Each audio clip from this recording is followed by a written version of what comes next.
নমস্কার বন্ধুরা, stock education Bengali চ্যানেলে আপনাদের স্বাগত। ইরেডা আজকে প্রায় 1%-এর মতো ডাউন, তারপর আরভিএনএলও প্রায় 2% ডাউন আছে, তারপর কোচিন শিপইয়ার্ড 3% ডাউন। কিন্তু কেন হঠাৎ এত ভালো ভালো স্টকগুলো আজকে ডাউন দিচ্ছে কেন, চলুন জেনে নেওয়া যাক। বন্ধুরা, কোচিন শিপইয়ার্ড, আরভিএনএল, ইরেডা এমন 7 পিইউসি স্টকস ইন এএসএম ফ্রেমওয়ার্ক, এই তিনটে স্টক ছাড়া আরও 4টে স্টককে সেবি এএসএম ফ্রেমওয়ার্কের মধ্যে ফেলে দিয়েছে কিছুদিনের জন্য। এএসএম ফ্রেমওয়ার্ক কী হয়? এই যে ASM framework classify stock based on several parameters, এগুলো প্রাইস ভোলাটিলিটি, যে এগুলো প্রাইস খুব বেশি আপ ডাউন করছিল, আর ডেলিভারি পার্সেন্টেজ, আপনি যদি এই স্টকগুলো এখন ডেলিভারি পার্সেন্টেজ দেখেন তো খুব বেশি ডেলিভারি পার্সেন্টেজ পাবেন। কেন? যে দেখুন, কোচিন শিপইয়ার্ড কালকেই অর্ডার পেয়েছে শিপে, ঠিক আছে। আরভিএনএল কিছুদিন ধরেই এত ভালো অর্ডার পাচ্ছিল। ইরেডা, যেটা আর রিনিউয়েবল সেক্টরের নাম্বার 1 কোম্পানি, এগুলো এত এখন অর্ডার পাচ্ছে, আর পিএসইউ স্টক এখন এত বেড়েছে, সেই জন্য এই প্রাইস ভলিটিলিটি আর ডেলিভারি পার্সেন্টেজ খুব বেশি, সেই জন্যই এটা কি নর্মাল কারণে, একেবারে নর্মাল কারণে, এতে ভয় পাওয়ার বিন্দুমাত্র কারণ নেই, ঠিক আছে। যদি আপনি স্টক কিনে থাকেন তো আমি একদমই বেচবেন না ভয় পেয়ে, ঠিক আছে। আর এখন যদি আপনি স্টক না কিনে থাকেন তো একটু ওয়েট করে যান বন্ধুরা। কেন? যেহেতু এএসএম লিস্টে ফেলেছে, স্টক এখন খুব আস্তে চলবে, ঠিক আছে, বা একটু ডাউনগ্রেডও হতে পারে বা একটু পড়তেও পারে, তো একটা ভালো প্রাইসে আপনি স্টকটা পেতে পারেন, ঠিক আছে। তো ভয় পাওয়ার কোনো ব্যাপার নেই, ঠিক আছে। নেক্সট খবর বন্ধুরা, Vodafone idea Sage in Tux with centre after AGR ruling setback. যে এজিআর যে দিতে হবে, এটা যে সুপ্রিম কোর্ট বলে দিয়েছিল ভোডাফোনকে, তারপর সেন্টারের সাথে ভোডাফোন কথা বলছে। কেন অত এজিআর দিয়ে তারপর বিজনেস চালানো এখন ভোডাফোনের কাছে ভীষণ কঠিন। তারপর এদের যা কাস্টমার বেশিরভাগই চলে যাচ্ছে এয়ারটেল, তারপর জিওতে, ঠিক আছে। তো এখন এটা এজিআর একমাত্র সেন্টারই ওকে বাঁচাতে পারে, ঠিক আছে।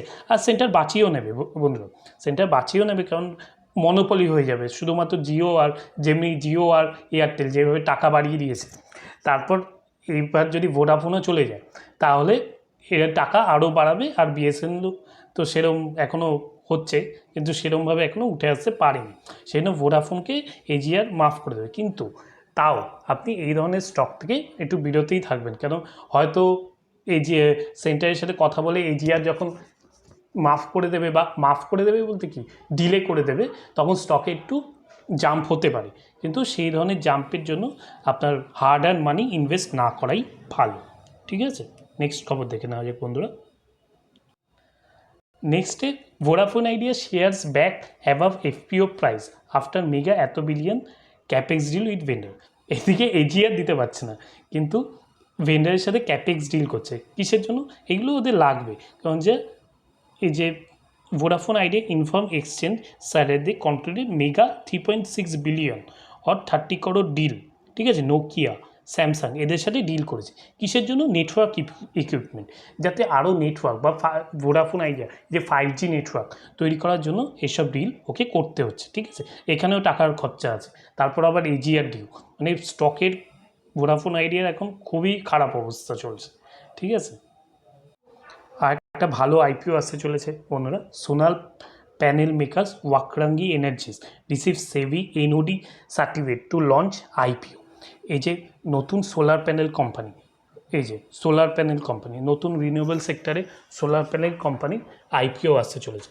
এরকম আইপিও আরও আসবে, আর দেখতে হবে এর যে প্রফিট কীরম বা কোথায় কোথায় বিজনেস, সেটা দেখে আইপিওর জন্য খুব সুন্দর অ্যাডভাইস আমি আগে থেকে দিয়ে দেবো আমার চ্যানেলে। এনটিপিসি গ্রিন এনার্জি আইপিও যে ইয়েটা আছে ওটাও আপনি দেখতে পারেন, সামনেই আসছে দারুণ আইপিও, গ্রিন এনার্জি অমনি আইপিও, খুব এত বড় আইপিও এখনও আসেনি, ওটা দেখুন। এবং ওর মধ্যে একটা ট্রিকও আছে, আইপিও আপনি কী করে তাড়াতাড়ি পেতে পারেন, ঠিক আছে। চলুন, এনটিপিসি গ্রিন এনার্জি কথা বলতে বলতেই আরেকটা খবর, যেটা এনটিপিসি গ্রিন এনার্জি লঞ্চ এই যে 110 crore 10,000 crore IPO on November, মানে এই নভেম্বরেই, আর্লি নভেম্বরেই আসতে চলেছে। এখনও সময় আছে বন্ধুরা, আপনি একটা এনটিপিসি শেয়ার কিনে নিয়ে রাখতেই পারেন, যেখানে আপনি শেয়ার হোল্ডার ক্যাটাগরিতে অ্যাপ্লাই করতে পারবেন। NTPC green energy IPO huge subscription হবে, ঠিক আছে? এই সুযোগ মিস করবেন না, এরকম সুযোগ পাবেন না আপনি। নেক্সট বন্ধুরা, Zen technologies is building a IP defence business. এখানে জেন টেকনোলজি নতুন মডার্ন যেসব টেকনোলজি আছে সেগুলো জেন টেকনোলজি আস্তে আস্তে আরও অ্যাডপ্ট করছে, ঠিক আছে? তো এই রকম স্টক মানে ডিফেন্স সেক্টরে তো বড় বড় স্টক, কিন্তু আপনার স্মল ক্যাপের মধ্যে জেন টেকনোলজি একটা দারুণ স্টক হতে পারে।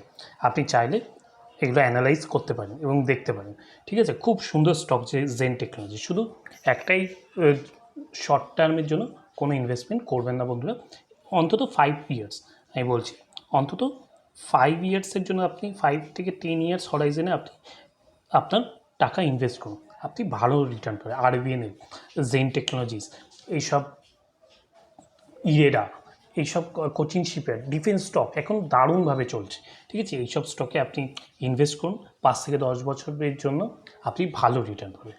থ্যাংক ইউ বন্ধুরা, আজকে ভিডিও এতটাই।